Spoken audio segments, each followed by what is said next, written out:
નવી સવારમાં આપનું હાર્દિક સ્વાગત કરીએ છીએ. વ્યવસાયી પત્રકારો વર્કિંગ જર્નલિસ્ટનું દસ્તાવેજીકરણ એ જે શ્રેણી આપણે શરૂ કરી છે એ શ્રેણીમાં આજે આપણે જાણીતા તંત્રી, પત્રકાર અને લેખક મનીષ મહેતા સાથે વાત કરવાના છીએ.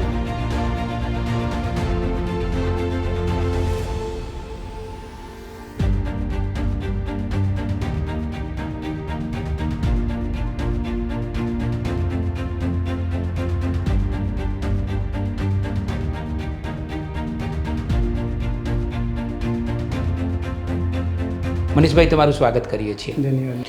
પણ એ પરીક્ષા મેં આપી હતી અને મને હતું કે મને પત્રકારત્વ મળી જાય તો મારે MSc ઇલેક્ટ્રોનિક્સ કે ફિઝિક્સ નથી કરવું, મારે પત્રકારત્વમાં જવું છે. દિલીપ ગોયલ સાથે એ વખતે પરિચય નહીં અને શીલા ભટ્ટ એમના એ વખતે તંત્રી હતા અને આખા ઇન્ડિયા ટુડેના જે એક્ઝિક્યુટિવ એડિટર હતા શેખર ગુપ્તા હતા. 17મી ફેબ્રુઆરીએ હું જ્યારે પહોંચ્યો ત્યારે એમણે મને બીજું ન્યૂઝ માટેનો વ્યાપ અમારો બહુ મોટો છે, આખા ભારતમાં ભાસ્કરનું નેટવર્ક છે, અમારા પોતાના રિપોર્ટર્સ છે. અત્યારે ખાલી દિવ્ય ભાસ્કર ગુજરાતીમાં જ 140 લોકો ડિજિટલ માટે કામ કરે છે અને ભાસ્કર ગ્રુપમાં 700થી વધારે પત્રકારો ડિજિટલ માટે કામ કરે છે, પ્રિન્ટના નહીં, ખાલી ડિજિટલ માટે. વિરોધ એટલે એવો કોઈ વિરોધ નહીં, એટલી સ્વતંત્રતા હતી કે ભાઈ તને ઠીક લાગે છે એમ કર, વાંધો નહીં, પણ આના પરિણામો શું આવશે પરિવારને કોઈ ખબર નહીં. વિનોદભાઈ મને, વિનોદ ભટ્ટ આપણા, એ રવિવારમાં લખતા, પણ મને એ કળશ આવે બુધવારે ત્યારે મને ફોન કરીને એવું ચોક્કસ કહે કે હું ભલે રવિવારમાં લખું પણ મને વાંચવાની મજા કળશમાં આવે.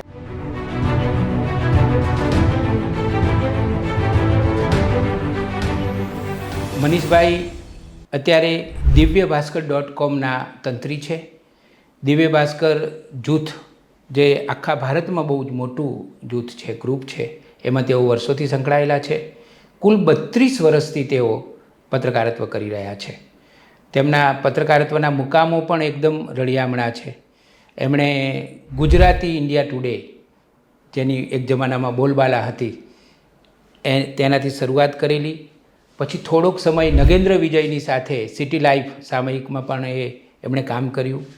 પછી ચિત્રલેખામાં પણ તેમણે પત્રકાર તરીકે, રિપોર્ટર તરીકે સુંદર કામગીરી કરી અને પછી 2005થી તેઓ દિવ્ય ભાસ્કરમાં જોડાયા અને એમણે ઘણું બધું સિદ્ધ પણ કર્યું છે. એની વાતો પણ આપણે કરવાના છીએ. પત્રકારત્વની કારકિર્દીની આપણે વાતો કરીએ એ પહેલાં થોડુંક તમારા જીવન વિશે જાણી લઈએ. તમારા માતા, તમારા પિતા, તમારું વતન, એની થોડીક વાત અમારે સાથે કરો. મારો જન્મ 6 મે 1971 અને જન્મ રાજકોટમાં થયો. પિતા મારા રેલવેમાં હતા અને સ્ટેશન માસ્તર હતા, એટલે નાના નાના સ્ટેશન પર એમની ટ્રાન્સફરો થતી હતી. એટલે બાળપણ આમ જુઓ તો રેલવેના પાટા સાથે જ અને રેલવે ટ્રેન સાથે જ વીત્યું છે. માતા મારા ગૃહિણી એટલે કે હોમ મેકર. નામ એમનું? રમાબેન. રમાબેન. અને પિતા ભૂપતરાય. દાદા મારા ગોંડલ રેલવેમાં હતા, ગોંડલ સ્ટેટમાં, એટલે મારું વતન ગોંડલ છે. અને મારા ભણવાની શરૂઆત મેં પહેલું ધોરણ કહી શકાય એ ગોંડલથી કરી. એટલે આ બાળપણ આવી રીતે અમારું. અને કુલ ભાઈઓ બહેનો કેટલા તમે? અમે 3 ભાઈ ને 1 બહેન, જેમાં હું સૌથી નાનો. સૌથી મોટા ભાઈ છે એ રેલવેમાં હતા, એ નિવૃત્ત થઈ ગયા છે અત્યારે. એનાથી નાના ભાઈ પણ રેલવેમાં હતા, એ પણ નિવૃત્ત થઈ ગયા છે. એનાથી નાના બેન છે એટલે કે મારાથી મોટા, એ ગોંડલની મહિલા કોલેજમાં પ્રોફેસર છે અર્થશાસ્ત્રના. અને એ પછી હું ચોથું સંતાન. અને હું રેલવેમાં નહોતો ગયો જીદ કરીને કે બધી પેઢીમાં દરેક લોકો રેલવેમાં જવું જરૂરી નથી. અચ્છા. થોડો મારો સ્વભાવ બળવાખોર કે આ કામ તો હું નહીં કરું, હું મારી મનગમતી પ્રવૃત્તિ કરીશ. એટલે એ રીતે હું પત્રકારત્વમાં આવ્યો અને અમારે પેઢીમાં કે પરિવારમાં કોઈ પત્રકારત્વમાં એ વખતે હતું નહીં. અચ્છા. એટલે તમે તમારા બૃહદ પરિવારમાં પહેલા પત્રકાર? હા, એવું કહી શકાય. અમારી જાણમાં તો કોઈ હતું નહીં. અને હું બેઝિકલી સાયન્સ ગ્રેજ્યુએટ છું. અચ્છા. BSc ફિઝિક્સ કર્યું, પછી સૌરાષ્ટ્ર યુનિવર્સિટીમાં MSc ઇલેક્ટ્રોનિક્સ માટે એડમિશન લીધું, પણ જીવ પત્રકારત્વમાં લાગી ગયો હતો. ઓહ. અને ત્યાં એ વખતે અમૃતલાલ શેઠ પત્રકારત્વ ભવનમાં હમ. એ વખતે એન્ટ્રન્સ એક્ઝામ લેવાતી. અત્યારે લેવાય છે કે નહીં મને બહુ યાદ નથી, પણ એ પરીક્ષા મેં આપી હતી અને મને હતું કે મને પત્રકારત્વમાં મળી જાય તો મારે એમએસસી ઇલેક્ટ્રોનિક્સ કે ફિઝિક્સ નથી કરવું, મારે પત્રકારત્વમાં જવું છે. અને ઘરનાનો પરિવારનો ઘણો બધો વિરોધ, કારણ કે પત્રકારત્વનું એમાં શું મળશે, એનું જીવન શું, એ બહુ કોઈ આઈડિયા નહીં. અને સરકારી નોકરી કરવી હોય તો રેલવેની કરાય, અને સરકારી નોકરી કરવી એ વધારે હિતાવહ છે એવું એક માનસિકતા. પણ આખરે હું પત્રકારત્વમાં જ ગયો. પણ મનીષભાઈ, પત્રકાર બનવું છે એવું ક્યારે નક્કી કર્યું હતું? એવું હું જ્યારે કોલેજમાં ભણતો હતો, બીએસસી કરતો હતો, ત્યારે મને વાંચવા લખવાનો પહેલેથી શોખ અને ખૂબ વાંચતો હતો. અને વાંચવાની ઈરાદો એ વખતે હું સિવિલ સર્વિસની તૈયારી પણ કરતો હતો. તો આઈએએસ આઈપીએસ થવું એવું એક મનમાં વિચાર આવેલો, અને એના ભાગરૂપે હું ઘણું બધું વાંચન કરતો હતો. અને મોટા ભાગે જનરલ નોલેજનું જ વાંચન હું કરતો હતો. અને એ સમય એવો હતો કે જનરલ નોલેજમાં મને એક એવું હતું કે મને કોઈ પણ પ્રશ્ન કોઈ પૂછે તો મને એ ન આવડતો એવું ના હોવું જોઈએ. ઓહો. તો કોઈ પણ પ્રશ્નના જવાબ 200 પ્રશ્ન પૂછાય તો 200માંથી 200 મને આવડવા જોઈએ. પોતાના માટે જીદ હતી જનરલ નોલેજની. એ વાંચતા વાંચતા મને એવું થયું કે પત્રકારત્વમાં વધારે જનરલ નોલેજ મળે છે, દેશ દુનિયાની જાણકારી મળે છે. એ સમય દરમિયાન મેં ઘણી બધી નવલકથાઓ, વાર્તાઓ વાંચી, ગુજરાતીમાં ઘણી બધી વાંચી, થોડી અંગ્રેજીમાં વાંચી. બેઝિકલી હું સિવિલ સર્વિસની તૈયારી કરતો હતો, એટલે મારું ફોકસ એ વખતે કરંટ અફેર્સ ઉપર હતું. અને એના કારણે જ હું જર્નલિઝમ ડિપાર્ટમેન્ટની જે પરીક્ષા આપી, એટલે એમાં પછી હું પાસ થયો અને મેં એમએસસી ઇલેક્ટ્રોનિક્સ કે ફિઝિક્સ કરવાનું માંડી વાળ્યું. અને પછી હું એડી સેટ પત્રકારત્વ ભવનમાં બેચલર ઓફ જર્નલિઝમમાં એનરોલ થઈ ગયો. તો તમે જ્યારે પ્રવેશ લીધો ત્યારે પરિવારજનો સાથે ચર્ચા કરી હતી? કોઈએ વિરોધ કરેલો? વિરોધ એટલે એવો કોઈ વિરોધ નહીં. એટલી સ્વતંત્રતા હતી કે ભાઈ તને ઠીક લાગે છે એમ કર, વાંધો નહીં, પણ આના પરિણામો શું આવશે પરિવારને કોઈ ખબર નહીં. એટલે પરિવારે એટલી છૂટ હંમેશા આપી છે મા બાપે કે તમે જે પણ કરો એ સમજી વિચારીને કરવું. પછી કારણ કે એના પરિણામો કંઈ પણ હોઈ શકે તો એ પછી તમારે જ ભોગવવાના આવે. પણ એવું કોઈ બંધન નહોતું, એવો કોઈ ફોર્સ નહોતો કે આવું ન કરવું કે પત્રકારત્વમાં ન જવું. તને ગમે એ ઠીક, કોઈ વાંધો નથી. હવે તમે ભણ્યા રાજકોટમાં, અને એ પણ અમૃતલાલ શેઠનું નામ છે. અમૃતલાલ શેઠ એટલે ગુજરાતી પત્રકારત્વના બહાદુર અને પરાક્રમી તંત્રી. એનું નામ જેને મળેલું હોય એમાં તમને ભણવાની તક મળી. તમે ભણ્યા અને 1992થી તમારી પત્રકારત્વની સફર ચાલુ થઈ. તો શરૂઆતમાં તમે પત્રકારત્વમાં શું કરતા હતા? શરૂઆત તો એઝ એ સ્ટુડન્ટ જર્નલિઝમ ડિપાર્ટમેન્ટમાં ભણવાનું ચાલુ કર્યું. પણ એ વખતે અમને એવું કહ્યું કે કોઈક છાપામાં તમે કોઈક સાથે વાત કરો, જો તમને શીખવા મળતું હોય તો તમે તમારી મેળે શીખવા જાઓ. પૈસાની તો કોઈ વાત જ નહોતી. એટલે એ વખતે હું બપોરે ટપાલ પાનું કરવા માટે જનસત્તામાં, રાજકોટ જનસત્તામાં હું જવા માંડ્યો. એટલે ટપાલ પાનું એટલે એમને મદદ કરવાની. જે ટપાલો આવી હોય, પ્રતિનિધિઓએ લખ્યા હોય સમાચાર, એને મઠારવાના, એને હેડિંગ બનાવવાના અને એને સમાચારના સ્વરૂપમાં તૈયાર કરીને જે સિનિયરોને બતાવવાના. એ એમાં સૂચવે, સુધારો કરે અને પછી એ લે. આ કામગીરી શરૂ કરી ટપાલ પાનેથી. પછી ધીમે ધીમે એ જ કામગીરી એમને સારું લાગી કે એની ભાષા સારી છે, લખતા આવડે છે, એટલે વધારે કામગીરી મને સાંજે ટ્રાન્સલેશનની, અનુવાદની કામગીરી, એ વખતે એજન્સી પીટીઆઈ યુએનઆઈ એજન્સી હતી, એના અનુવાદની કામગીરી સોંપી મફતમાં. અને લખો અને શીખો. પણ તમારું ઘડતર થયું ત્યાં બરાબર? હા, ઘડતર થયું. મને શીખવા મળ્યું, એ જ મારા માટે મોટું હતું. ભલે મને કોઈ પગાર નહોતો મળતો, પણ હું મારી રીતે એવી રીતે વિચારતો હતો કે ભાઈ મને શીખવા મળે છે કોઈ જગ્યાએ, અને કોઈ આપણને શીખવે છે કે આ કામ આવું હોય. પાછા જવા માટે કોઈ સ્કોપ નહોતો કે હવે પત્રકારત્વમાં મેં નિર્ણય લીધો છે કે મારે પત્રકારત્વ કરવું છે, તો પાછું તો જઈને કંઈ મતલબ નહોતો. બરાબર છે. એટલે આગળ શું શીખી શકાય ને એમાં આગળ કઈ રીતે વધી શકાય એ જ હંમેશા વિચાર્યું. ઇન્ડિયા ટુડે ગુજરાતી, એમાં જોડાવાનું કેવી રીતે બન્યું અને એ વર્ષ કયું હતું? 1994માં 17 ફેબ્રુઆરી 1994 ચીમનભાઈ પટેલનું જે દિવસે અવસાન થયું એ દિવસે ઇન્ડિયા ટુડે દિલ્હીમાં મારો ઇન્ટરવ્યૂ હતો. ટેલિફોનિક અને બીજું જે અનુવાદના જે કેટલાક એસાઇનમેન્ટ જે આપેલા જે ઘરેથી કરીને મોકલવાના હતા એ મેં કર્યા. મિત્રો હતા, હિમાંશુ કિકાણી, નિલેશ પરમાર, એ બધા મિત્રો હતા. દિલીપ ગોયલ સાથે એ વખતે પરિચય નહીં, અને શીલા ભટ્ટ એમના એ વખતે તંત્રી હતા. અને આખા ઇન્ડિયા ટુડેના જે એક્ઝિક્યુટિવ એડિટર હતા શેખર ગુપ્તા હતા. 17મી ફેબ્રુઆરીએ હું જ્યારે પહોંચ્યો ત્યારે એમણે મને ચિમનભાઈ પટેલ વિશે લખવા માટે એસાઇનમેન્ટ આપ્યું હતું મારા ઇન્ટરવ્યૂમાં. દિલ્હી પહોંચ્યો ત્યારે સવારે મને ખબર પડી કે આવી રીતે ચિમનભાઈનું અવસાન થયું છે, અને મને બપોરે એ કામ સોંપ્યું હતું કે તમે ચિમનભાઈ પટેલ વિશે તમે લખો કે તમે શું જાણો છો. 301 શબ્દોમાં મેં ચિમનભાઈ વિશે લખ્યું હતું. અને પછી એ જ દિવસે સાંજે મારો એમણે શું લખ્યું હતું? ચિમનભાઈની બધી જે પોલિટિકલ જર્ની અને કેટલાક એવા ઇન્સિડન્ટ્સ, અને પછી એમની જે લેટર લાઈફમાં જે કોન્ટ્રોવર્સી થઈ, ભ્રષ્ટાચારના આક્ષેપો લાગ્યા, બધું જ એ બધું 300 શબ્દોમાં મારે એમને કમ્પ્લીટ કરીને આપવાનું હતું કે આખા 300 શબ્દોમાં તમે ટોટલ ચિમનભાઈ પટેલ વિશે લખીને આપો. પછી એમણે મને એ દિવસે સાંજે એમણે મારું, કારણ કે એ મેં ગુજરાતીમાં લખ્યું, એમનું ઇંગ્લિશ કર્યું, અને એમને બતાવવામાં આવ્યું કે આ એમણે આવી રીતે લખ્યું છે. અને પછી એમણે સાંજે મને ઇન્ટરવ્યૂમાં એવું કહ્યું કે તમારું લખાણ બહુ સરસ છે, પણ તમે ખૂબ મહેનત કરો એવી તૈયારી હોય અને દિલ્હી આવવાની તૈયારી હોય તો તમે. એટલે શેખર ગુપ્તાએ તમારી સાથે વાત કરી હતી? એટલે એમણે મને પસંદ તો કર્યો, પણ મેં એમની પાસે એવી રિક્વેસ્ટ કરી કે હું હમણાં નહીં જોડાઈ શકું, ફેબ્રુઆરી મહિનો છે, મારી ફાઇનલ એક્ઝામ મે મહિનામાં છે, તો મને જોઈન થવા માટે તમે મે મહિના સુધીનો સમય આપો તો હું ફાઇનલ એક્ઝામ આપી અને પછી હું જોઈન થઈ શકું. તો એ સમય એમણે મને આપ્યો. એટલે મેં 30મી મે 1994 એવી મેં તારીખ લખી કે આ તારીખે હું જોડાઈશ, કારણ કે ત્યાં સુધીમાં મારી બધી પરીક્ષા પતી ગઈ હશે. એટલે 13મી મે આઈ થિંક 1994 એ મારી પરીક્ષા શરૂ થઈ હતી, એટલે 20મીની આસપાસ પતી ગઈ હતી. 10 દિવસ પછી હું દિલ્હી ઇન્ડિયા ટુડે ગુજરાતીમાં જોડાયો. એ વખતે મારા તંત્રી શીલાબેન ભટ્ટ હતા.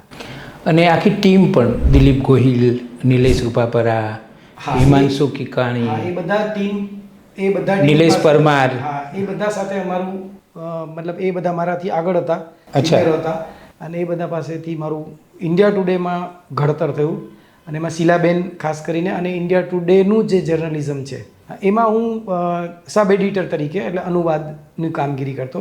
ઇન્ડિયા ટુડે જે ઇંગ્લિશમાં બહાર પડતું હતું એમાંથી લેખોનો અનુવાદ કરી સરસ અને સરળ જે શૈલીમાં ગુજરાતી અનુવાદ કરવાનું કામ, 1 પેજ 2 પેજ 3 પેજ જે મોટી સ્ટોરી હોય, કવર સ્ટોરી હોય, તો એમાંથી એનો અનુવાદ કરવાનું કામ.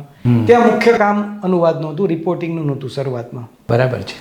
પણ ઇન્ડિયા ટુડે એ જમાવટ કરી હતી કે ચિત્રલેખા અને અભિયાન એક સોશિયો પોલિટિકલ હતા, પણ આ થોડુંક વધારે પોલિટિકલ, અને એ વાચકોમાં પણ એ જમાનામાં મને લાગે છે કે ખાસું લોકપ્રિય થયું હતું. એ લોકપ્રિય થયું હતું. અને એ જ વખતે 1995માં ગુજરાતમાં ચૂંટણી હતી. ચિમનભાઈના ડેથ પછી છબીલદાસ મહેતા એ બાય ફ્લુક ચીફ મિનિસ્ટર બની ગયા. અને પછી ચૂંટણી હતી 1995માં, અને એ 1995ની ચૂંટણીમાં પહેલીવાર ભાજપ ગુજરાતમાં સત્તા પર આવ્યો. અને એ વખતે મેં ઇન્ડિયા ટુડે માટે સૌરાષ્ટ્રમાં પોરબંદર અને કુતિયાણા, જે એ વખતે સંવેદનશીલ સીટો ગણાતી માથાભારે તત્વને કારણે, એ વખતે મેં 10 દિવસ ત્યાં ગ્રાઉન્ડ રિપોર્ટિંગ કર્યું 1995માં ચૂંટણી વખતે. એટલે ઇન્ડિયા ટુડે ગુજરાતીનો તમારો અનુભવ બહુ જ મહત્વનો કહેવાય, અને તમારું ઘડતર ત્યાં કદાચ બરાબર થયું. ફાઉન્ડેશન યર કહેવાય કે જ્યાં પાયો બરાબર, જર્નલિઝમનું કોર શું છે એ ત્યાં સમજણ પડી. અને એના માપદંડો જે એમણે બનાવેલા છે એ અમે ઉતાર્યા કે જર્નલિઝમના માપદંડ, ક્રેડિબિલિટી કઈ રીતે આવી શકે તમારા લખાણમાં, કોઈ પણ વસ્તુના ક્વોલિટીમાં કે ક્રેડિબિલિટીમાં કોમ્પ્રોમાઇઝ ના કરવું, એ બધા પાઠ ત્યાં અમને શીખવા. અને મને લાગે છે કે ગુજરાતી સામયિક પત્રકારત્વ, મેગેઝિન જર્નલિઝમમાં ઇન્ડિયા ટુડે એ રીતે થોડું જુદું પણ પડતું હતું કે ગુજરાતી પત્રકારત્વમાં ઘણીવાર એમને કહેવાતી વાતો પણ લખાઈ જતી હોય. તો મને યાદ છે કે ઇન્ડિયા ટુડે હોય તો એમાં ઇન્વેટેડમાં જ લખાય કે ભાઈ આ ખરેખર આવું બોલ્યા છે. એટલે કહેવાતી કે ચર્ચાએ છે કે સૂત્રોવાળી વાત ઇન્ડિયા ટુડેમાં ક્યારેય હતી નહીં.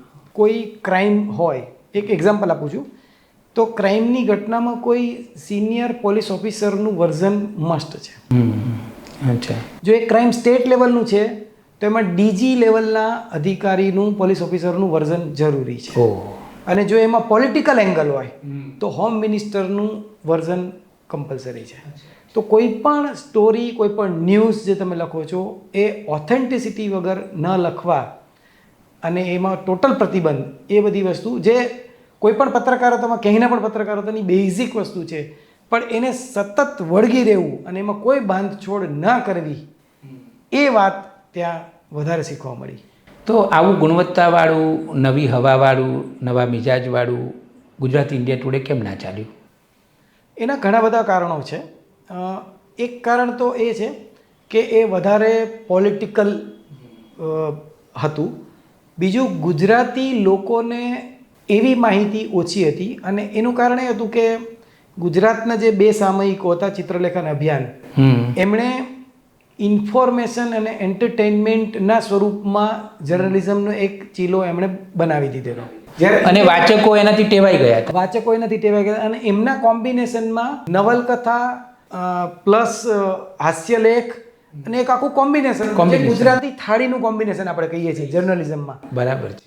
એ કોમ્બિનેશનમાં ઇન્ડિયા ટુડે ફિટ નહોતું બેસતું. હા, બિલકુલ નહોતું. એ વધારે પોલિટિકલ સાઈડ હતું, વધારે ફેક્ટ અને ન્યૂઝ બેઝડ હતું. જ્યારે ગુજરાતીઓને ન્યૂઝ પણ એક કોટિંગ કરીને લપેટીને વાંચવાની એક ટેવ છે. ઇન્ડિયા ટુડે પછી તમે આમ તો તમારો મહત્ત્વનો મુકામ ચિત્રલેખા કહેવાય, પણ થોડોક સમય તમે નગેન્દ્ર વિજય, સિટી લાઈફ, એ મને યાદ છે કે રૂપકડું નાનકડું પણ ખૂબ સુંદર મેગેઝિન, એમાં પણ તમે જોડાયેલા. હા, એમાં એક રસપ્રદ વાત છે. હું 95 એટલે 94થી 98 સુધી ઇન્ડિયા ટુડેમાં રહ્યો અને ઇન્ડિયા ટુડે અનફોર્ચ્યુનેટલી બંધ થઈ ગયું અને એ એવા સમયે બંધ થયું હતું કે જ્યારે મારી કરિયરની, મારી ફેમિલીની પણ શરૂઆત હતી. એટલે 98માં મારા મેરેજ થયા ફેબ્રુઆરીમાં અને 98 જૂનમાં ઇન્ડિયા ટુડે બંધ થઈ ગયું હતું. સો મેં મારા ફેમિલીની શરૂઆત કરી હતી, મેં નવું ઘર લીધેલું અને એ બધાની વચ્ચે આવી ક્રાઇસિસ થઈ ગઈ. પણ એ વખતે નગેન્દ્રભાઈ મને, હું ઇન્ડિયા ટુડેમાં હતો ત્યારની વાત છે, આવું એક મેગેઝિન, શહેરને લગતું એક મેગેઝિન શરૂ કરવું છે તો તમે એમાં આવી શકો. ત્યારે મેં નગેન્દ્રભાઈને એવું કહેતો કે નગેન્દ્રભાઈ, હું ઇન્ડિયા ટુડે છોડીને શહેરના મેગેઝિનમાં હું કઈ રીતે આવી શકું, એવી એક વાત થતી હતી. પણ થયું એવું કે ઇન્ડિયા ટુડે બંધ થયું અને નગેન્દ્રભાઈનું જે સિટીનું મેગેઝિન હતું એ શરૂ થવાની તૈયારીમાં હતું. એટલે નગેન્દ્રભાઈ મને મજાક મુજબ બોલો, હવે શું કરીશ?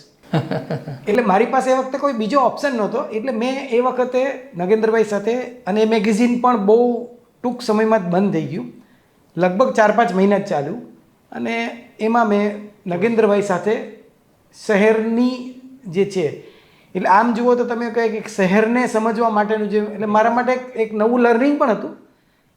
અને તમે કહી શકો કે નગેન્દ્ર વિજય સાથે પણ મેં કામ કરેલું છે. હા, એ નગેન્દ્રભાઈનું એક હતું કે એક શહેરનું પોતાનું આવું મેગેઝિન હોવું જોઈએ. અનફોર્ચ્યુનેટલી એ ન ચાલ્યું, પણ એ જો ચાલ્યું હોત તો એક આખો એક નવો એક ટ્રેન્ડ ઊભો થઈ શક્યો હોત કે શહેરનું પોતાનું મેગેઝિન કેવું હોઈ શકે. અને એમની નગેન્દ્રભાઈની ઈચ્છા પણ એવી જ હતી કે આપણે એક એવું મેગેઝિન બહાર પાડીએ કે જે આખા શહેરને સમજે.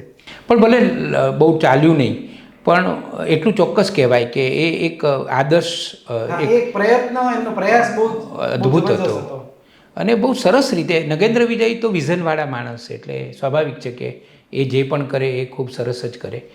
હવે આપણે ચિત્રલેખામાં જઈએ. ડ્રામેટિક અને આમ એવી સ્ટોરી છે ચિત્રલેખામાં. એ વખતે હું ઇન્ડિયા ટુડે બંધ થઈ ગયું હતું અને સિટી લાઈફ જે નગેન્દ્રભાઈનું હતું એ પણ લગભગ બંધ થવાને આરે જ હતું. તો એ વખતે મને અભિયાનમાં વિનોદ પંડ્યા હતા, તો એમણે એવું વાત મેં કરી તો એમણે કીધું તું બોમ્બે આવ, આપણે મળીએ. અને હું બોમ્બે મળવા ગયો. તો વિનોદભાઈની સ્ટ્રેટ હવે ઓફર હતી કે તું બોમ્બેમાં આવી જા અને આપણે કામ શરૂ કરી દઈએ. મારી મુશ્કેલી હતી કે મારે મુંબઈ નહોતું જવું, મારે અમદાવાદ નહોતું છોડવું, કારણ કે મેં અહીંયા નવો ફ્લેટ લીધેલો, મારું શરૂઆત થઈ હતી લાઈફની અને મારી વાઈફ એ વખતે ગવર્મેન્ટ જોબમાં હતી.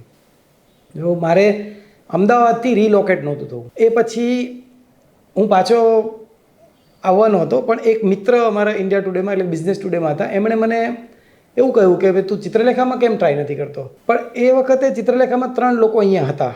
હું એવું માનતો હતો કે ભાઈ ચિત્રલેખાને તો 3 લોકો અમદાવાદમાં છે, તો ગુજરાતમાં એમને કોઈ એવી જરૂર નથી, કારણ કે તો વીકલી મેગેઝિન છે.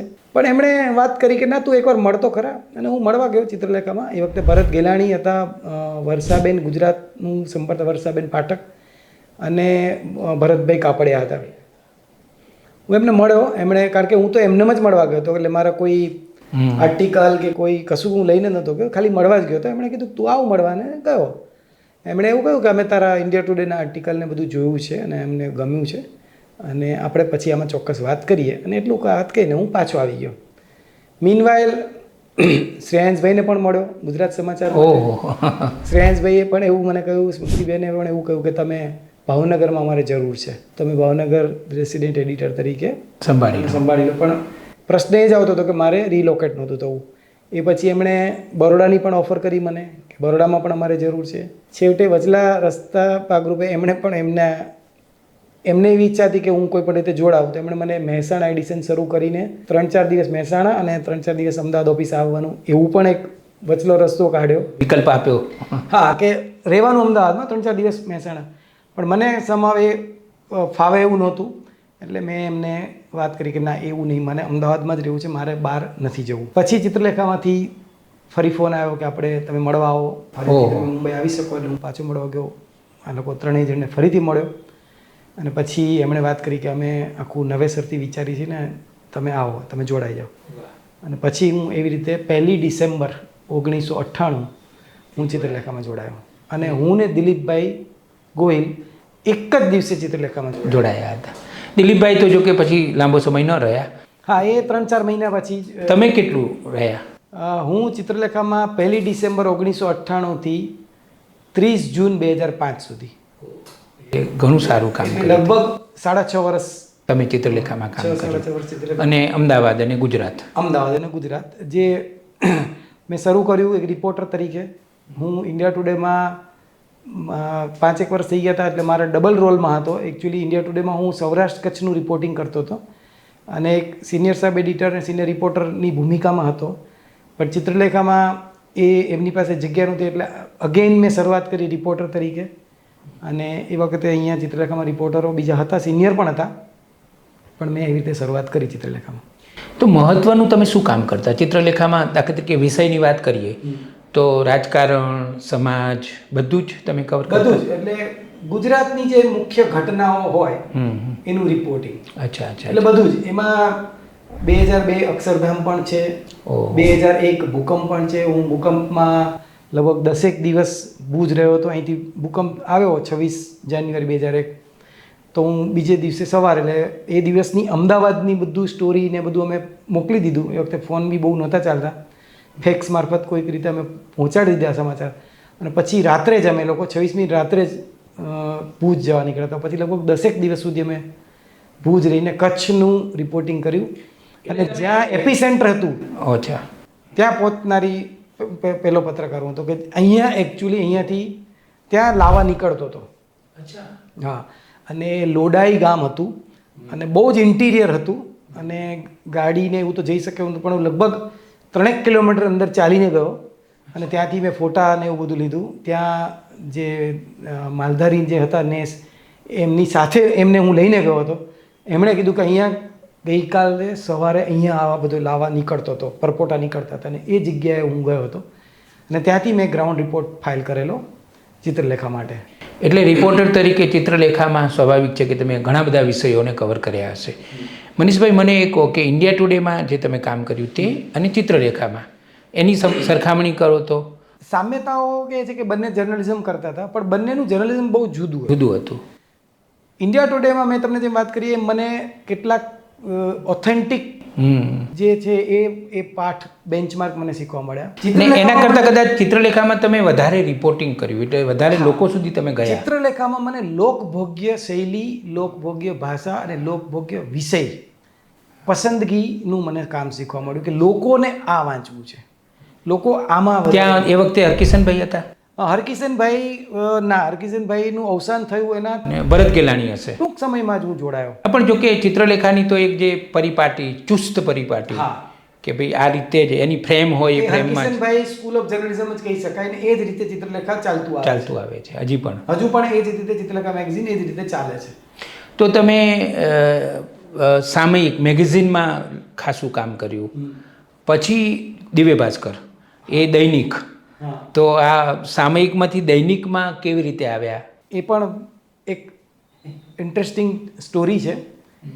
ગુજરાતી જર્નલિઝમમાં દિવ્ય ભાસ્કરની એન્ટ્રી થવાની હતી 2005 જૂન, એટલે 22 જૂન 2005 દિવ્ય ભાસ્કર લોન્ચ થયું ગુજરાતમાં, અમદાવાદ. એના એક્ઝેક્ટ એક વીક પહેલાં મેં ગુજરાતી અખબારના ત્રણેય માલિકોનો ઇન્ટરવ્યૂ કરેલો. એમાં દિવ્ય ભાસ્કરના જે ચેરમેન હતા રમેશચંદ્ર અગ્રવાલ, એમનો ઇન્ટરવ્યૂ કર્યો. એમના પરિવારના જે એમના ત્રણેય દીકરા, એમની સાથે વાત કરી. શ્રેયાંશભાઈ શાહ, ગુજરાત સમાચાર, એમની સાથે વાત કરી, એમનો પણ ઇન્ટરવ્યૂ કર્યો.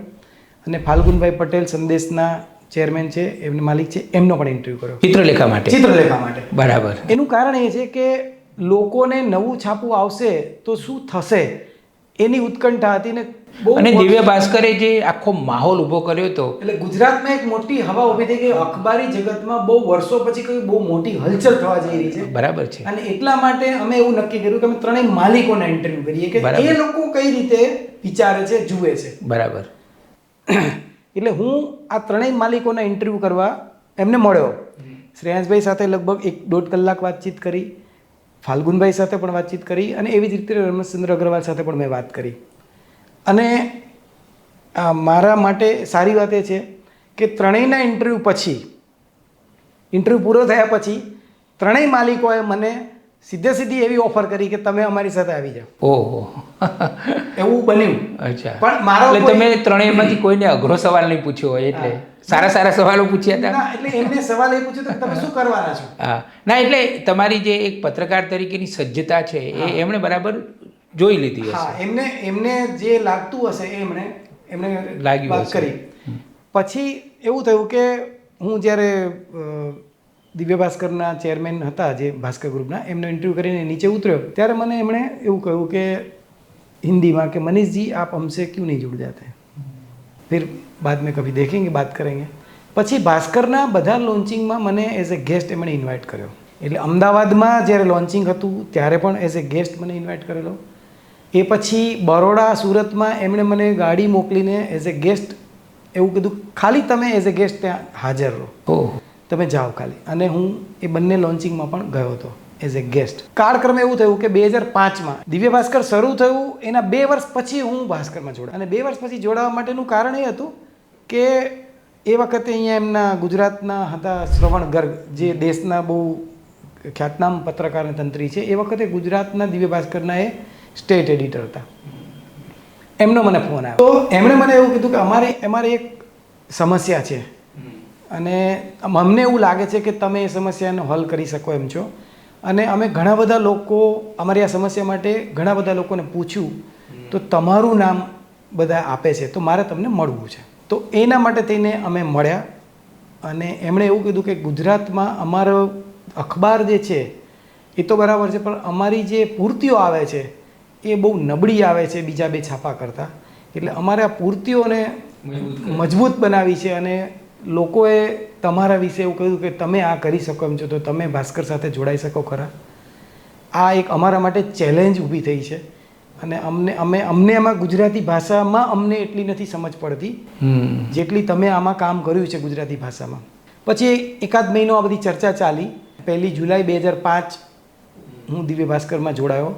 અને જોડાવાનું એકમાત્ર કારણ એ હતું કે આ એક બહુ મોટી ચેલેન્જ હતી. એ તમે સ્વીકારી. છાપાની પૂર્તિઓને નવેસરથી આખી ઊભી કરવાની એક આખી બહુ મોટી 30-40 લોકોની ટીમ હતી પૂર્તિમાં. આખી નવેસરથી કોન્સેપ્ટથી લઈને નવા કોન્સેપ્ટથી નવા લેખકો, નવી કોલમો ઊભી કરવાની એક આખી મોટી ચેલેન્જ હતી. અને મેં એને ચેલેન્જ તરીકે જ સ્વીકારી. અને એમના માટે પણ ચેલેન્જ જ હતી એ વખતે. એટલે મને એમ થયું કે આ એક મોટી ચેલેન્જ છે અને મેં સ્વીકારી. ચિત્રલેખા છોડવાનું એઝ સચ કોઈ કારણ નહોતું. કારણ તમે ત્યાં સુખી જ હતા આમ તો. હા, કોઈ પ્રોબ્લેમ જ નહોતો. મધુરીબેન સાથે પણ વાત થઈ, મૌલિકભાઈ સાથે પણ વાત થઈ. કોઈ પ્રોબ્લેમ નહોતો. એ એક પ્રોબ્લેમ હતો એવું કહી શકાય. મેં એમને પણ એ વખતે કહેલું કે કોઈ પ્રોબ્લેમ નથી, કારણ કે મારે બહુ જ સારા સંબંધ આજે પણ છે, એ વખતે પણ હતા. પરિવાર સાથે પણ એટલા જ સારા સંબંધ. પણ મને એવું લાગ્યું કે આ મારા ગ્રોથ માટે એક ચેલેન્જ લેવી જરૂરી છે. નામી જીવનમાં પડકારો સ્વીકારવા જોઈએ. અને એનાથી એક મને મારી પોતાની મેં જે કામ કર્યું છે કે કામ કરવા મળશે, મને મારી આઈડેન્ટિટી મળી શકે એમ હતી. એટલે એ કામ મેં બધી પૂર્તિઓ હાથમાં લઈ અને 1 by 1. અને મનીષભાઈ કહેવું જોઈએ કે તમે એમાં સફળ પણ થયા. કે જે રીતે તમે દિવ્ય ભાસ્કરની પૂર્તિઓનો નવો અવતાર કર્યો, નવા નવા લેખકો તમે લઈ આવ્યા, નવા નવા લેખકોને લખતા પણ કર્યા. લગભગ 40 થી 50 એવા રાઇટરો છે કે જેને અમે સ્પોટ કર્યા, નવા શોધ્યા, જે અલગ અલગ પ્રકારે ક્યાંક ક્યાંક લખતા હતા તો લખવાની ઈચ્છા ધરાવતા હતા પણ એમની પાસે કોઈ પ્લેટફોર્મ નહોતું. એવા લોકોને અમે રસના વિષયોમાં ઢાળ્યા અને એમને લખવા માટે કહ્યું. અને નહીંતર મોટાભાગે સંપાદક શું કરે કે જે પરંપરાગત સ્થાપિત થઈ ગયેલા લેખકો હોય એના ઉપર જ સંપાદકની નજર જાય કે ભાઈ તમે લખો મારા માટે. બીજા કોઈ છાપામાં લખતો હોય તો તોડવાની વાત થાય કે ભાઈ તમે અહીં લઈ આવે. પણ તમે જરા જુદી રીતે વિચાર્યું, તમે નવા પ્રદેશ, નવા લોકો ઉપર પણ નજર કરી અને દાખલા તરીકે સંજય છેલ છે એને તમે લખતા કર્યા. કોલમ એની શરૂ કરી. હા, એવી રીતે તો ઘણા લેખકો ઘણા લેખકો છે. એ વખતે મારા મનમાં એ હતું કે જે સ્થાપિત લેખકો છે અને જે પોપ્યુલર છે, જે ગુજરાતી પૂર્તિઓના પ્રતિષ્ઠિત લેખકો કહેવાય, એ આંગળીના વેઢે ગણી શકાય એવા 10-12 બહુ મોટા નામ, એકદમ સાચું. એમાં ઘણા બધા દિવ્ય ભાસ્કરમાં લખતા હતા. એ વખતે કેટલાક ગુજરાત સમાચારમાં લખતા હતા, કેટલાક સંદેશમાં લખતા હતા. એમને ભાસ્કર સાથે જોડવા એ એક વાત હતી.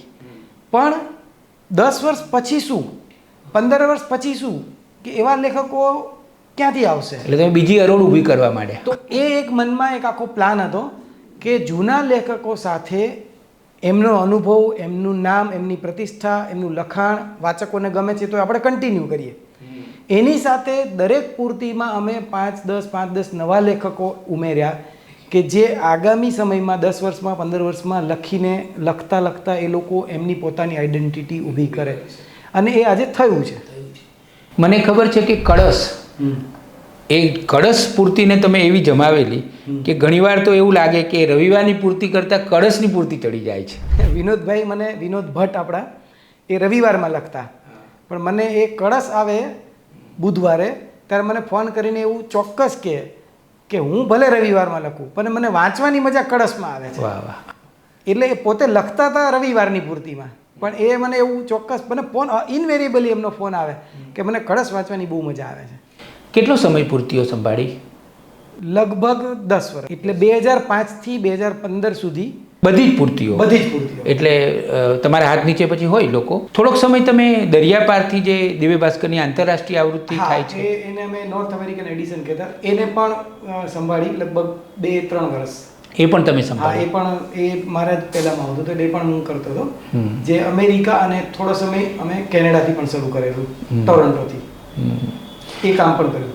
તો પૂર્તિઓ એટલે તો મેગેઝિન સેક્શન. મીનવાઇલ તમને એક ઇન્ટરેસ્ટિંગ કહું કે પૂર્તિઓ માટે હું જ્યારે ભાસ્કરમાં જોડાયો 2005માં, ત્યારે એક સડનલી એક પ્રોજેક્ટ આવી ગયો મારી સામે અને ભાસ્કરમાં થોડા ઉપરના લેવલે પરિવર્તન થયા. ગુજરાતમાં શ્રવણ ગર્ગની જગ્યાએ આકાર પટેલ આવ્યા અને એક એવી ઈચ્છા હતી કે સિટીની પોતાની પૂર્તિ હોવી જોઈએ. તો જે સિટી ભાસ્કર તમે જે જુઓ છો એ ગુજરાતમાં, અમદાવાદમાં મેં શરૂ કર્યું 5 ડિસેમ્બર 2005. એની કોન્સેપ્ટ નોટ નવેમ્બરમાં મેં બનાવી કે આ કેવું હશે. સિટીનું પોતાનું 4 પેજનું પોતાનું ન્યૂઝપેપર હશે જેમાં સિટીની જ વાત હશે. નગેન્દ્રભાઈ સાથે જે મેં સિટી લાઈફમાં જે કામ કરેલું એ અનુભવ મને સિટી ભાસ્કરમાં કામ લાગ્યો કે શહેરનું પોતીકું ન્યૂઝપેપર જે 4 પેજનું હોય અને એ અમે બહુ ક્લિયર રાખેલું કે એ યંગ જનરેશન માટે હશે. એટલે એના ફોટોગ્રાફનું સિલેક્શન, એનું કન્ટેન્ટનું સિલેક્શન, એના સબ્જેક્ટનું સિલેક્શન, ક્લબ્સની એક્ટિવિટી, જે યંગ લોકોને વધારે રસ પડે છે એવા ટાઈપના જ સબ્જેક્ટ, એવા ટાઈપના જ ન્યૂઝ, એવા જ ટાઈપના ફોટોગ્રાફ, એ બધું અમે લેવાનું શરૂ કર્યું. એ પછી અને એક આઈડિયા ક્લિક પણ થયો. હા, એ પછી લગભગ મેં 7-8 મહિના સુધી, જ્યારે લોન્ચ કર્યું 7-8 મહિના સુધી મેં એ સંભાળ્યું. પછી તો બીજા બંને અખબારોએ શરૂ પણ કર્યું સિટીનું પોતાનું ન્યૂઝપેપર, જે સિટી સંદેશ આવે છે, ગુજરાત પ્લસ. હા, એ આવે છે. એ પછી બંને શરૂ કર્યા. પણ એ દિવ્ય ભાસ્કરમાં મેં એનું કોઈ એકચ્યુઅલી નામ ભાસ્કર સિટી રાખેલું અને આખા અમદાવાદમાં મેં હોર્ડિંગ આપેલા. અચ્છા. અને જે નવા ટ્રેન્ડ છે યુથમાં, એ ટ્રેન્ડને અમે સમજીને એને ન્યૂઝપેપરમાં લાવેલા કે નવા ટ્રેન્ડ શું ચાલે છે. જ્યારે હું જોડાયો ત્યારે મારી ચેલેન્જ એ હતી કે પૂર્તિઓ બહુ નબળી આવે છે એટલે છાપાને પ્રોબ્લેમ છે. એટલે એ ચેલેન્જને પાર કરવા માટે મેં આખું એ ટર્ન કર્યું કે પૂર્તિઓ વધારે સારી આવે છે અને પૂર્તિ માટે લોકો વાંચતા થઈ જાય, લેતા થાય, એ પરિસ્થિતિ ઊભી થઈ. મનીષભાઈ, હું તમને એમ પૂછું કે આ સફળ થયા તમે જરા જુઓ તો એના કયા કારણો લાગે છે? તમારું વાંચન કે તમારો અનુભવ કે તમારી લોકો સાથેની એક તમારી એ પણ એક ખૂબી છે કે તમારા સંપર્કો ઢગલો છે, અને કોઈ પણ તંત્રીમાં તો સંપાદક અને તંત્રીમાં તો એ હોવું જ જોઈએ. તો હું તમને એમ પૂછું કે આ તમે સફળ થયા, એક આટલું મોટું મુખ્ય પ્રવાહનું છાપું અને એમાં આટલી બધી પૂર્તિઓ કરવી અને પછી એને સફળતા સુધી પહોંચાડવી, તમને પોતાને એના કયા કારણો લાગે છે? પહેલું કારણ તો ન્યૂઝ નિષ્ઠા. સમાચારને વળગી રહેવું અને સત્યને વળગી રહેવું એ સૌથી પહેલું કારણ છે. અને કન્સિસ્ટન્સી, સતત પ્રયત્નશીલ રહેવું, કામ કરવું, નવી નવી વાત વિચારવી, નવા નવા આઈડિયા વિચારવા, ઇનોવેટિવ વિચાર લાવવા, આ બધું જ કામ સતત કરવું. અને તમે જેમ કીધું અનુભવ, સંપર્ક, ટીમ, તમારું વાંચન, એ બધું પછી એની સાથે ભેગું થઈ જાય. સારી ટીમ બનાવવી એ પણ એક બહુ મોટું ટાસ્ક હોય છે.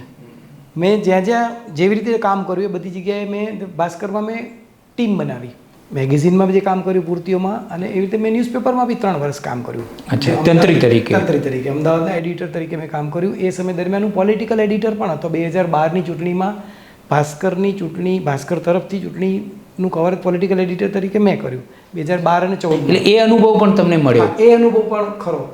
એ અનુભવ મને એવી રીતે મળ્યો કે ચિત્રલેખામાં નગીનદાસ સંઘવી તળ અને ફળ લખતા હતા. નગીનદાસભાઈ સાથે મારે બહુ જ નજીકનો સંપર્ક, અને નગીનદાસભાઈને ગુજરાતમાં જ્યારે કંઈ લખવું હોય ત્યારે એ મને અચૂક ફોન કરે કે મનીષભાઈ, ઉંમરમાં મારા કરતાં લગભગ બમણા, પણ મને મનીષભાઈ કહીને બોલાવે. અને એમને ગુજરાતના પોલિટિક્સમાં કંઈ જાણવું હોય તો મને ફોન કરે કે આમાં આનું શું, પછી આનું શું, તો આ કેમ, આવી રીતે કેમ, આ બધું પૂછે. અને અનેક વખત એમણે મુલાકાતો પણ કરી, અને હું એમની સાથે જાઉં, અને અમે બે સાથે જઈએ તો એ કોઈને મળતા હોય, અમે મુલાકાત ઇન્ટરવ્યૂ ગોઠવીએ તો વાતચીત કરતા હોય, એમને જ અનૌપચારિક મુલાકાત વખતે પણ હું સાથે જાઉં. પછી એક સમય એવો આવ્યો, આ તમને થોડી આડ વાત કહી દઉં છું, કે ચિત્રલેખામાં ગુજરાતનું પોલિટિકલ રિપોર્ટિંગ વધારે હું કરવા માંડ્યો. અને નગીનભાઈ એવું કીધું કે તમે મારી પાસે ના લખાડો, તમે મનીષભાઈ પાસે લખાડો, મારા કરતાં વધારે એમને ખબર હોય છે ગુજરાતની. અચ્છા, તો તમે એમની પાસે લખાડો. તો ઘણી બધી વખત એવું બન્યું ચિત્રલેખામાં કે નગીનભાઈ નેશનલ પોલિટિક્સ વિશે લખે, પણ ગુજરાતનું છોડી દે, અને ગુજરાતમાં એમ કે તમે લખીને આપજો. એટલે એક પાનું, એક કોલમ કે જે જોડવાની હોય એ પછી હું અહીંથી લખી નાખું. એવું અનેક વાર બન્યું. રિપોર્ટિંગ ઉપરાંત આ કામ પણ હું કરતો. રિપોર્ટિંગ તો ભાઈ કોઈનો ઇન્ટરવ્યૂ કરવાનો હોય, કોઈ મિનિસ્ટરનો ઇન્ટરવ્યૂ કરવાનો હોય, કોઈ ઘટના હોય તો અલગ, બરાબર છે. મીનવાઇલ ચિત્રલેખામાં ભાઈ અત્યારના વડાપ્રધાન નરેન્દ્રભાઈ મોદીના, એ વખતે ચીફ મિનિસ્ટર હતા, એ વખતે પણ એમના ઇન્ટરવ્યૂ કર્યા, પોલિટિકલ એનાલિસિસ ખૂબ લખ્યા, એમની સાથે કલાકો સુધી વાતો કરી, સમજ્યા શું વિઝન છે એમનું, કેવી રીતે, આ બધું ઘણું બધું એ વખતે લખ્યું. દિવ્ય ભાસ્કરમાં જ્યારે આવ્યો ત્યારે મને પોલિટિકલ એડિટર તરીકે 2012માં. એટલે તમે પૂર્તિઓ ઉપરાંત આ કામ પણ પૂર્તિઓ સાથે હું આ કામ. વાહ! એટલે એ પણ મારી પાસે હતી જ. એના સિવાયનું મને વધારાની જવાબદારી આ પોલિટિકલ એડિટર તરીકે 2012માં. પછી તમે તંત્રી પણ બનેલા દિવ્ય ભાસ્કર? દિવ્ય ભાસ્કર અખબારમાં હું તંત્રી તરીકે કામ કર્યું મેં. એ વખતે પૂર્તિ અને અખબાર બંને હું સંભાળું. હવે મનીષભાઈ, મુખ્ય વાત, આમ તો આ બધી જ મુખ્ય વાતો છે, બહુ જ મહત્ત્વની વાતો છે, પણ જે ગુજરાતી પત્રકારત્વમાં તમારું લાંબા સમય સુધી જે યોગદાન યાદ રાખવું પડશે બધાએ, એ છે ડિજિટલ જર્નલિઝમ. દિવ્ય ભાસ્કર એક અખબાર તરીકે આવ્યું, ગુજરાત સમાચાર અને સંદેશ જેવા ધરખમ અને જૂના અખબારોની સામે એણે પોતાની જગ્યા ઊભી કરી, પોતાનું સ્થાન બનાવ્યું, એ બરાબર, અને એમાં તમે પણ જોડાયા અને ઘણું કામ કર્યું. પણ ડિજિટલનો જમાનો, તો divyabhaskar.com એણે જે વિક્રમો કર્યા, અને એમાં પણ તમે પ્રવેશ કર્યો, અને તમે જે કામ કર્યું એની થોડીક વાતો તમારી સાથે અમારે કરવી છે. તમે divyabhaskar.comમાં કયા વર્ષમાં જોડાયા, અને જોડાયા ત્યારે પરિસ્થિતિ શું હતી, અને પછી એમાં તમે શું આગળ વધતા ગયા અને કરતા ગયા, એની વાત કરો. તો દિવ્ય ભાસ્કર ડિજિટલમાં, એ વખતે આપણે .com કહીએ, ડિજિટલ શબ્દ અત્યારે વધારે પ્રચલિત છે, પણ એ વખતે .com શબ્દ વપરાતો હતો. એમાં હું જોડાયો 1 જુલાઈ 2015થી. એટલે હું જોડાયો એટલા માટે આમ એ રીતે કહેવાય, પણ આમ તો હું ભાસ્કરના પ્રિન્ટમાંથી હું ડિજિટલમાં શિફ્ટ થયો. એમાં બીજો કોઈ ગ્રુપ તો એ જ હતું, ગ્રુપ એનું જ હતું, મારી કામગીરી બદલાઈ ગઈ. અને થયું એવું કે ધીમે ધીમે નવા પ્રકારના ચેલેન્જવાળી કામગીરી ધીમે ધીમે મારી પાસે આવવા માંડી. એટલે અમુક એવી પેટર્ન બી થઈ ગઈ કે ભાઈ પૂર્તિઓ નવી બનાવી છે તો એમને સોંપું, પછી સિટી ભાસ્કર કરવું છે તો એમને સોંપવું. આ ટાઈપની થોડીક એમ ડિજિટલનો અભ્યાસ કરવા માટે મને 2015ની શરૂઆતમાં એક કામ સોંપવામાં આવેલું કે તમે ન્યૂ મીડિયા, એ વખતે ન્યૂ મીડિયા કહેવાતું, કારણ કે આ મીડિયા ટ્રેડિશનલ મીડિયા કહેવાય ને હવે નવું આવનારું મીડિયા એ ન્યૂ મીડિયા છે એવા તરીકે ઓળખાતું. આ હું તમને વાત કરું છું 2014ની આસપાસની. બરાબર છે. જેમાં બધાને એવું થતું કે આમાં શું થશે, અને લોકો ન્યૂ મીડિયા એટલે કે ડિજિટલ મીડિયાને સોશિયલ મીડિયા સમજે છે, જે બિલકુલ ખોટું છે. ફેસબુક, ઇન્સ્ટાગ્રામ, ટ્વિટર એ સોશિયલ મીડિયા છે, ડિજિટલ મીડિયા એ અલગ છે, જે સિરિયસ મીડિયા છે, સિરિયસ પબ્લિકેશન છે, બરાબર, એ ડિજિટલ છે. 2015ની શરૂઆતમાં મેં એનો બહુ અભ્યાસ કર્યો અને એક આખો રિપોર્ટ બનાવ્યો કે ન્યૂઝ, ડિજિટલ ન્યૂઝમાં કેવી રીતે કામ થઈ શકે, એના ઉપર મેં એક સ્ટડી કર્યો. અને એ કામ, એ રિપોર્ટ પણ મેં ભાસ્કર મેનેજમેન્ટમાં સોંપ્યો, મને એ કામગીરી સોંપી હતી. પછી 2015માં મને એવું કહ્યું કે તમે ડિજિટલ જે આખું જે ડિવિઝન છે એ તમે સંભાળો ગુજરાતનું. અને એ કામગીરી પછી મેં, અને એક જ ફોકસ હતું, એકમાત્ર ફોકસ મને મેન્ડેટ આપવામાં આવેલો કે ન્યૂઝ ફોકસ, ન્યૂઝ ઓરિએન્ટેડ આપણે કરવાનું છે, બનાવવાનું છે. બરાબર છે. એ વખતે ટ્રેન્ડ એવો હતો કે મોટાભાગનું કન્ટેન્ટ સ્લીઝી કન્ટેન્ટ હતું, અને જે કહેવાય કે ન્યૂઝથી અલગ હતું ને સોશિયલ મીડિયાથી પ્રભાવિત હતું. અને એ વખતે સોશિયલ મીડિયાને ન્યૂઝ મીડિયા કે ડિજિટલ મીડિયાનું કોઈ ડિમાર્કેશન નહોતું. એટલે સોશિયલ મીડિયાને જ લોકો ડિજિટલ મીડિયા આજે પણ સમજે છે, કમનસીબે. પત્રકારો પણ ઘણા એવું સમજે છે કે તમે તો સોશિયલ મીડિયા ડિફરન્ટ છે. એ કામગીરી શરૂ કરી, ન્યૂઝ ઓરિએન્ટેડ લોકોને એમાંથી પસંદ કર્યા, એ આખી કામગીરી કરી. ટીમ બનાવી, ટીમ બનાવી કે જે ન્યૂઝ, જેમને ન્યૂઝની સમજ છે, જેમને જર્નલિઝમ ખબર છે, જેમને જર્નલિઝમ કરતા આવડે છે, સારું લખતા આવડે છે, સારી ભાષા જેમને આવડે છે લખતા, સમાચારને સમજતા આવડે છે, જેનું અંગ્રેજી સારું છે, જેની લખાણની શૈલી સારી છે, એ બધા લોકો, એવા લોકોને પસંદ કર્યા.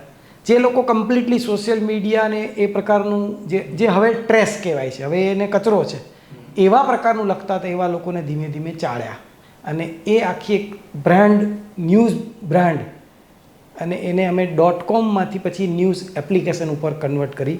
અને છેલ્લા 5-1 વર્ષથી જે ન્યૂઝ એપ જે છે દિવ્ય ભાસ્કરની, એની ઉપર જ અમે કામ કરીએ છીએ. અને કમ્પ્લીટલી ન્યૂઝ એપ્લિકેશન, વેબસાઇટ એ હવે રિસ્પોન્સિવ મીડિયમ છે. અમે ન્યૂઝ એપ માટે જે પણ કામ કરીએ છીએ બધું વેબસાઇટમાં તમને દેખાય છે.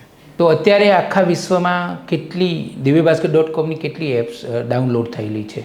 અત્યારે ગણો તો 1 કરોડથી વધારે ન્યૂઝ એપ્લિકેશન અમારી ડાઉનલોડ થઈ ગઈ છે, ગુજરાતી એપ.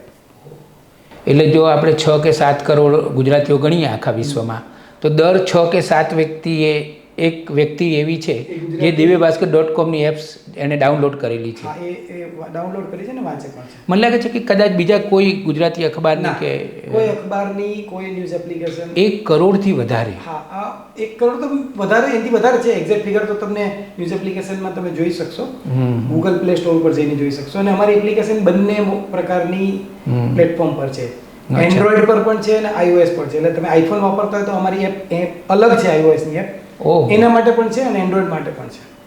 અને મને એવું લાગે છે કે એક જમાનામાં દરિયાપારના ગુજરાતીઓ અકીલા ઉપર બહુ આધાર રાખતા, પણ હવે હું પણ દરિયાપારના ગુજરાતીઓ સાથે સંકળાયેલો છું, તો મોટાભાગના કામ કર્યું છે. તો ઘણા બધા તરત જ કે ભાઈ અમે દિવ્ય ભાસ્કરમાં બધું વાંચી લઈએ છીએ અને જોઈ લઈએ છીએ. એનું કારણ એ છે કે અકીલા એ ન્યૂઝ વેબસાઇટ તરીકે આજથી થોડા વર્ષો પહેલાં એમણે શરૂ કરેલું, અને એમના દરિયાપારના સૌરાષ્ટ્રના કેટલા લોકો, Akila limited two Saurashtra only. અમે આખું ગુજરાત, ભારતમાં રહેતા ગુજરાતીઓ સાથે પણ અમારો સંપર્ક એટલો, અને વિદેશમાં રહેતા ગુજરાતીઓ સાથે પણ સંપર્કમાં છે. એટલે અમારો વ્યાપ, બીજું ન્યૂઝ માટેનો વ્યાપ અમારો બહુ મોટો છે. આખા ભારતમાં ભાસ્કરનું નેટવર્ક છે, અમારા પોતાના રિપોર્ટર્સ છે. અત્યારે ખાલી દિવ્ય ભાસ્કર ગુજરાતીમાં 140 લોકો ડિજિટલ માટે કામ કરે છે, અને ભાસ્કર ગ્રુપમાં 700થી વધારે પત્રકારો ડિજિટલ માટે કામ કરે છે, પ્રિન્ટના નહીં, ખાલી ડિજિટલ માટે. એટલે ફેસબુકે પણ તમારી સાથે જોડાણ કરીને ફેસબુકે 2017ની ચૂંટણીમાં અમારી સાથે એક ટાઈપ કર્યું હતું, કારણ કે ફેસબુકને ગુજરાતમાં રીચ જોઈતી હતી વધારે. ઓહો. અને મોટાભાગે એવું બનતું હોય કે આપણે રીચ જોઈતી હોય તો ફેસબુકની આંગળી પકડીએ. પણ ગુજરાતમાં એવું છે કે સર્ચ એન્જિન તો ગૂગલ છે અને સોશિયલ મીડિયા ફેસબુક છે, પણ એ પછી લાર્જેસ્ટ પ્લેટફોર્મ તરીકે દિવ્ય ભાસ્કર છે. અને આજે પણ લાર્જેસ્ટ પ્લેટફોર્મ તરીકે તમે કહો, બિગેસ્ટ પ્લેટફોર્મ તમે કહો, ઇન ટર્મ્સ ઓફ યુઝર કહો, એપ ડાઉનલોડ કરનારા લોકો કહો, દિવ્ય ભાસ્કર ગુજરાતમાં નહીં, હું તમને દેશમાં કહું છું કે દેશમાં તમે ત્રીજા સ્થાને છે. એટલે મનીષભાઈ .com અથવા ડિજિટલ જર્નલિઝમમાં તમે જે કામ સરસ કર્યું, જે ઐતિહાસિક કામ છે, જેની નોંધ લેવી પડે એવી, એના માટે તમને અભિનંદન આપીને એક સવાલ એ પૂછું કે હવે શું? હવે દિવ્ય ભાસ્કર અને કોઈ પણ ન્યૂઝ મીડિયા અત્યારે જે એમના માટેનો તબક્કો એ છે કે લોકો ન્યૂઝ વાંચે છે, પણ તમે કઈ રીતે એને ન્યૂઝ વાંચવાની આદત પાડશો? બીજું કે એ ફ્રીમાં ક્યાં સુધી આપશો? સૌથી મોટો સવાલ એ છે. દિવ્ય ભાસ્કર એપ્લિકેશનમાં એક પણ એડવર્ટાઇઝમેન્ટ નથી, એટલે એક પણ રૂપિયાની આવક જાહેર ખબર મારફત અમારી એપ્લિકેશનમાં થતી નથી. અમે અત્યારે જે વિચારીએ છીએ કે અમે એટલા સારા ન્યૂઝ આપીશું અમારા પોતાના પત્રકારો મારફત, અમારા પોતાના રિપોર્ટિંગ મારફત, કે જે બેસ્ટ જર્નલિઝમ હશે. અને સારું જર્નલિઝમ વાંચવા માટે લોકો, યુઝર એટલે સબસ્ક્રાઈબર અમને પૈસા આપશે. અને અમે એવું દ્રઢપણે માનીએ છીએ કે સારા વાંચન માટે, ઓથેન્ટિક વાંચન માટે, ઝડપી અને સારા અને ઓથેન્ટિક વાંચન માટે લોકો પૈસા આપશે. અને એટલા બધા પૈસા હોતા પણ નથી, એટલે વ્યાજબી પૈસા, એક બહુ મામૂલી રકમ હોય છે કે જે તમે સબસ્ક્રિપ્શન ભરો. આખા વર્ષનું સબસ્ક્રિપ્શન અત્યારે અમે અમારી લોન્ચિંગ છે, 149 રૂપિયામાં આખું વર્ષ તમે દિવ્ય ભાસ્કરની એપ્લિકેશન વાંચી શકો છો. એની અંદર આવતા ઈ પેપર પણ વાંચી શકો છો, માત્ર 149 રૂપિયામાં. આ પ્રારંભિક છે, આગળ જતાં વધી પણ શકે, પણ 149 રૂપિયા એ કંઈ જ ના કહેવાય. આપણે ગુજરાતીઓ 2 વડાપાઉં ખાય તો 100-150 રૂપિયા ખર્ચી નાખે છે, તો કોઈ એક પિઝાની કિંમત કરતાં ઓછી કિંમત છે. એના બદલામાં તમે આખું વર્ષ 365 દિવસ સતત તમને બેસ્ટ ન્યૂઝ, ઓથેન્ટિક અને ઝડપી તમારા વિસ્તારના, તમારે લાગતા ઓળખતા શહેરના, ગુજરાતના અને દેશ દુનિયાના ક્યાંયના પણ તરત વાંચવા મળે. આવું તો 149 રૂપિયામાં ક્યાં મળે? હવે હું એક લેખક મનીષ મહેતાની વાત કરું તો તમારી કોલમ આવતી હતી એરિયલ વ્યૂ, જે હું નિયમિત વાંચતો હતો અને બીજા ઘણા બધા પણ વાંચતા હશે. તો આ તમે આ સરસ કામ કર્યું તમે, પણ એક લેખક મનીષ મહેતા ખોવાઈ ગયા એવું શરૂઆતમાં લાગ્યું મને કે એક લેખક તરીકે હું ખોવાઈ ગયો છું. પણ ડિજિટલ મીડિયાનો એડવાન્ટેજ હું સમજ્યો, કારણ કે મારા માટે પણ લર્નિંગ અને ઇવોલ્વિંગ પ્રોસેસ હતી. એટલે હું પોતે પણ એમાં સમજતો હતો અને શીખતો હતો અને એમાંથી નવા નવા રસ્તા કંડારતો હતો. એટલે આખી પ્રક્રિયા એવી હતી કે અમે જે કરીએ એ નવું, અને જેમ આગળ વધીએ એમાં નવો માર્ગ મળે, અને અમે જે બનાવીએ એ માર્ગે પછી બીજા. દાખલા તરીકે હવે હમણાં થોડા સમયથી તમે એડિટર વ્યૂ રજૂ કરી રહ્યા છો. હા, એટલે એ જ એરિયલ વ્યૂનું એ હવે ઓડિયો વિઝ્યુઅલ સ્વરૂપ છે. જે હું શીખ્યો, મને એવું લાગ્યું કે આવું એક 3 મિનિટની અંદર કોઈ એક દિવસની કોઈ મોટી ઘટના હોય, જેમાં મારો કોઈ પર્સપેક્ટિવ પણ હોય, ઇન્ફોર્મેશન હોય, નોલેજ હોય, અને કોઈ એક નવી વાત હોય કે જે વાચકને ખબર જ ના હોય, એ હું બધું સમેટીને અંદર 3 મિનિટમાં, 3.5 મિનિટમાં, 4 મિનિટથી વધારે નહીં આપવું એવો મારો મેન્ડેટ છે.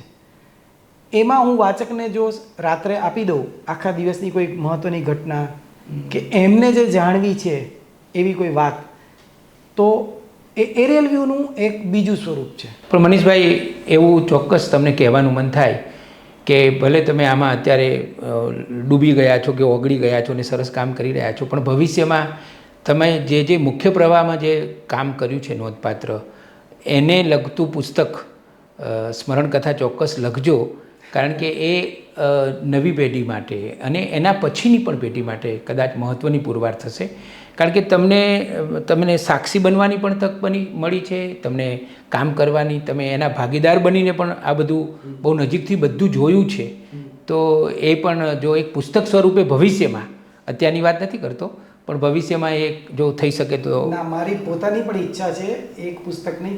કરવું જોઈએ તમારે. ઘણા બધા પુસ્તકો લખી શકાય એટલું છે ભાતું. બહુ બધા લોકોને મળ્યો છું રિપોર્ટિંગ વખતે, એમના પણ અનુભવો છે. અને વૈવિધ્ય પણ ઘણું બધું છે, વૈવિધ્ય ખૂબ છે. અને સફળતા સાથેનું પણ છે. એટલે સફળતા નિષ્ફળતા તો હવે લોકો જજ કરશે, પછી પાછળની પેઢી જજ કરશે.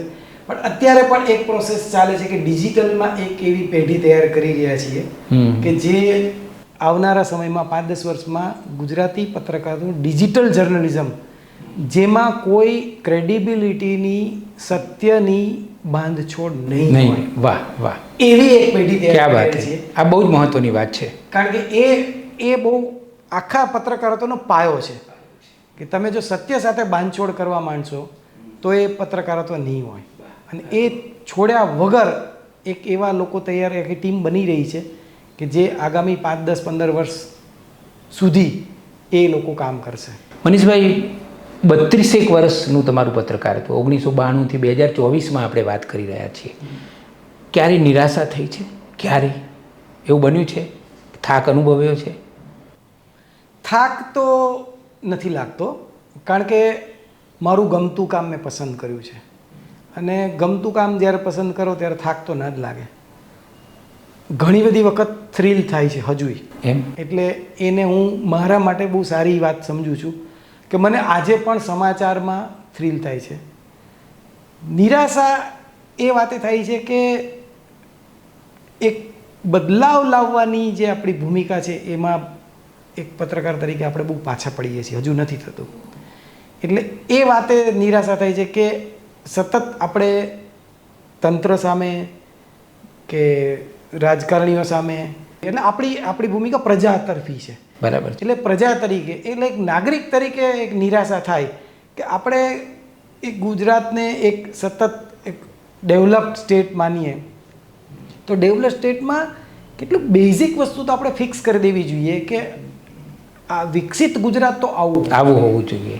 તો એ વિકસિત ગુજરાતની જે બેઝિક વસ્તુ એ ફિક્સ નથી થતી, અને એ મામલે સતત નિરાશા થાય છે કે આટલું બધું કર્યા પછી પણ એ એચીવ નથી કરી શકતા. ઘણી બધું સારું વસ્તુ થઈ છે એવું નથી, ઘણું બધું સારું થઈ રહ્યું છે, દાયકાઓમાં ઘણું સારું થયું છે, પણ જે બેઝિક સ્ટાન્ડર્ડ જે થવા જોઈએ, જે જવાબદારી છે, એકાઉન્ટેબિલિટી છે દરેક રોલની, એ એકાઉન્ટેબિલિટી ફિક્સ નથી થતી. એ અધિકારીની હોય, કોઈ કર્મચારીની હોય, કોઈ કોઈ પણની હોય, એ નથી થતી. અને એના કારણે ક્યારેક નિરાશા આવે કે આપણે આ બધું કરીએ પણ અલ્ટિમેટલી તો કોઈને કંઈ ફરક નથી પડતો.